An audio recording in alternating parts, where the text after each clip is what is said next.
La moustiquaire imprégnée d'insecticides, moyen de lutte contre le paludisme, c'est le message de la campagne de sensibilisation en Côte d'Ivoire, en prélude à la journée mondiale de lutte contre la maladie. Les Ivoiriens invités à découvrir les mets thaïlandais, la première édition du festival gastronomique et culturel thaïlandais, s'est ouverte aujourd'hui à Abidjan. Enfin, l'Arménie commémore ses morts. Erevan célèbre le centenaire du génocide de 1915. Madame, Monsieur, bonsoir et bienvenue. Commençons, si vous le voulez bien, par l'investiture du candidat du Rassemblement des Oufouettistes pour la démocratie et la paix, Alassane Ouattara, à la prochaine présidentielle. La cérémonie va se tenir demain, 25 avril, au stade Félix Houphouët-Boigny, dans la commune du Plateau. Demain, 25 avril, aura lieu également la journée mondiale de lutte contre le paludisme. La maladie a affecté plus de 190 millions de personnes dans le monde et fait plus de 500 000 morts en 2013, selon l'Organisation mondiale de la santé. Ici en Côte d'Ivoire, en prélude à la journée mondiale de lutte contre le paludisme, le ministère de la Santé et ses partenaires ont initié aujourd'hui une campagne de sensibilisation. Il s'agit, entre autres, d'inculquer aux populations l'importance de la moustiquaire imprégnée d'insecticides. On va maintenant se pencher sur une question relative à la protection de l'environnement. Quel serait l'instrument économique le plus approprié pour lutter efficacement contre la pollution et la dégradation de l'environnement? C'est ce que les experts du ministère de l'Environnement, de la salubrité urbaine et du développement durable essaient de comprendre. Ils ont assisté hier à un atelier à Grand Bassam pour renforcer leurs capacités et concevoir une fiscalité environnementale efficace. Le ministère de l'Environnement, de la Salubrité urbaine et du Développement durable entend lutter contre la dégradation et la pollution de l'environnement, mais aussi contre la réduction des ressources naturelles. Le ministère décide donc de faire payer les pollueurs à travers la mise en œuvre de la fiscalité environnementale. Il s'agit de trouver des mécanismes de financement de la protection environnementale. C'est une bonne chose pour la Côte d'Ivoire de s'engager dans cette voie. Le gros défi réside dans l'insuffisance des ressources internes recouvrées face aux besoins grandissants d'amélioration du bien-être et du bien-vivre des populations. La taxe sur la fiscalité environnementale permettra de restaurer l'environnement dégradé, mais surtout de soutenir toute activité qui utilise de façon rationnelle les ressources naturelles. L'environnement se dégrade de jour en jour et les conséquences sont nombreuses.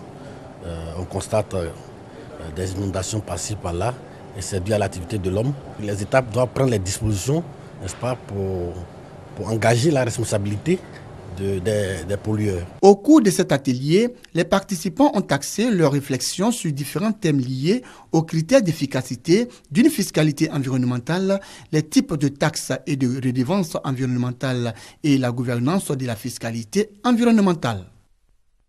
C'était un reportage de Koné Pargassoro. Le festival des musiques urbaines d'Anoumabo 2015 se poursuit.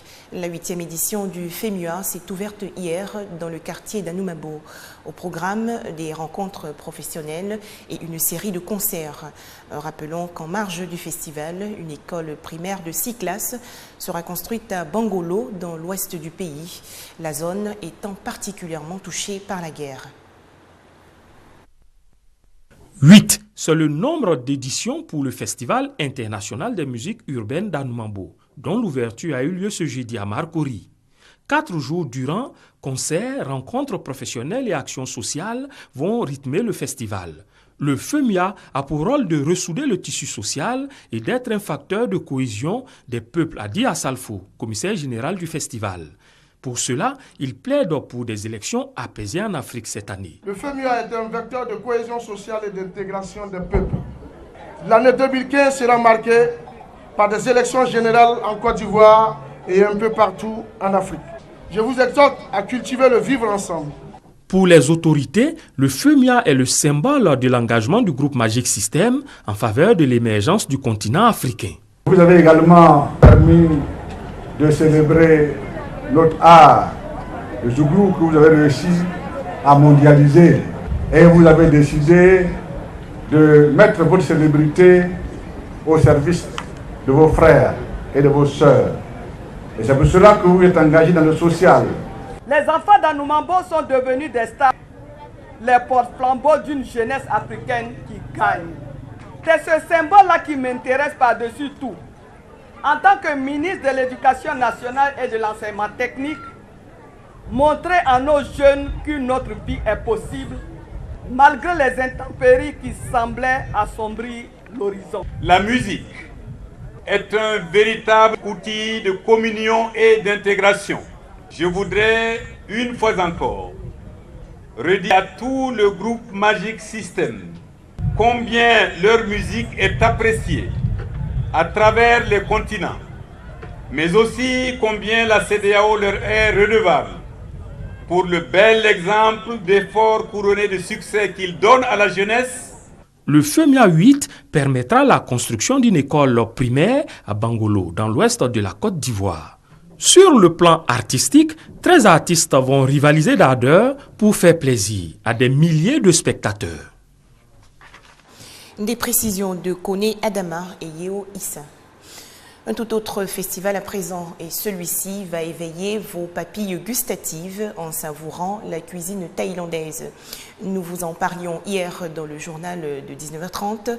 La toute première édition du festival gastronomique et culturel thaïlandais s'est donc ouverte aujourd'hui à Abidjan en présence du ministre ivoirien de la Culture et de la Francophonie, Maurice Bandaman. Un buffet debout, des plats présentés dans des récipients particuliers, le tout dans un décor oriental. Nous sommes à la première édition du festival gastronomique et culturel Thaï. Un festival initié pour faire la promotion de la culture et de la gastronomie thaïlandaise. J'ai tellement apprécié cette gastronomie que j'avais envie de faire découvrir à la population ivoirienne. Des carottes et des oignons râpés, le tout accompagné de soupes de crevettes et du riz. Quelques ingrédients qui ont composé les mets présentés par des chefs cuisiniers thaïlandais venus spécialement de Bangkok pour le festival. Le climat est identique en Côte d'Ivoire comme en Thaïlande. Nous avons les mêmes végétations, nous avons les mêmes fruits et les poissons, le riz, c'est la nourriture de base chez nous aussi. Les convives n'ont pas boudé leur plaisir. Certains goûtaient pour la première fois à la cuisine thaïlandaise, quand d'autres par contre redécouvraient de nouveaux mets. C'est bon, c'est très bon, ça fait du bien de découvrir autre chose. Ça change un peu de notre culture.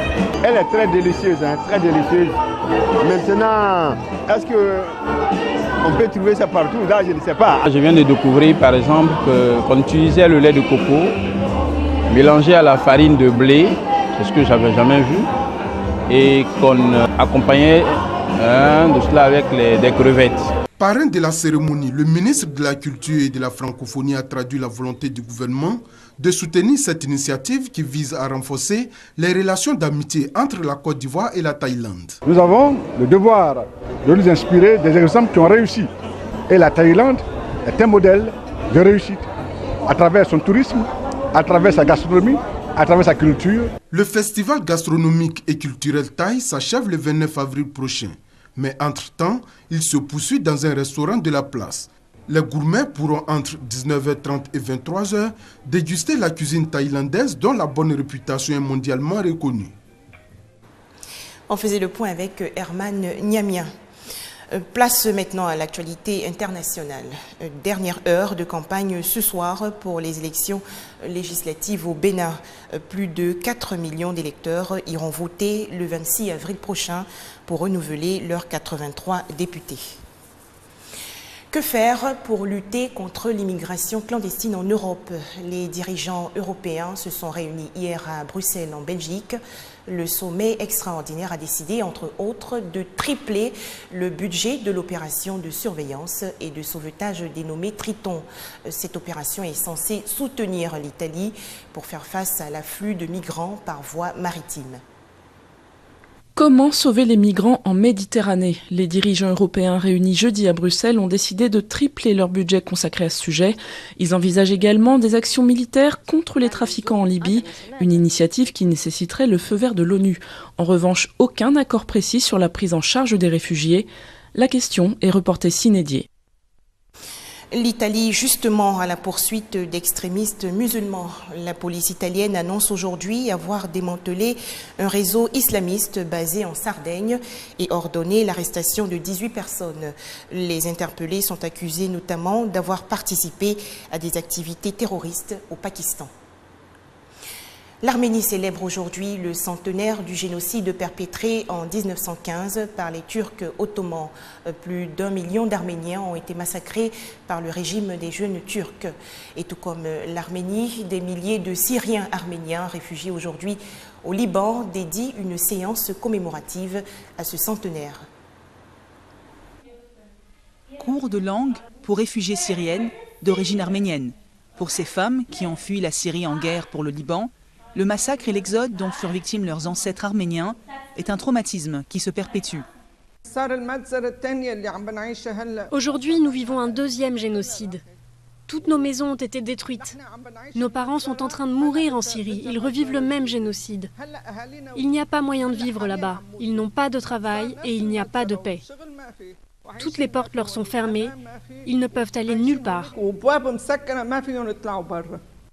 Les Arméniens du Liban commémorent le centenaire d'une tragédie souvent appelée le génocide arménien. Les affiches, disséminées un peu partout dans le quartier de Burj Hamoud, sont là pour en témoigner.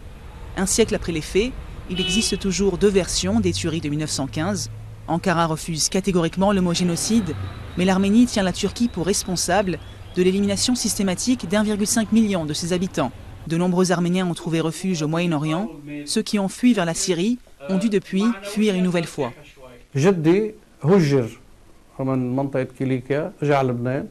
Mon grand-père a dû quitter l'Arménie pour le Liban. Mon père a fondé une famille ici, mais quand la guerre a éclaté au Liban, notre famille a été divisée, parce que certains d'entre nous sont allés en Syrie. Puis quand la guerre a éclaté là-bas, nous avons à nouveau immigré vers le Liban.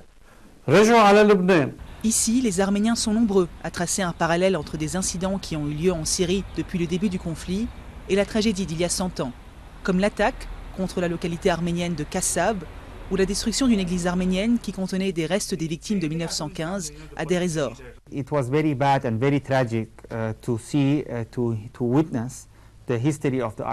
C'était terrible de voir l'histoire des Arméniens se répéter, même 100 ans après. Et c'était tragique de voir des églises arméniennes, des monastères et même des écoles se faire bombarder.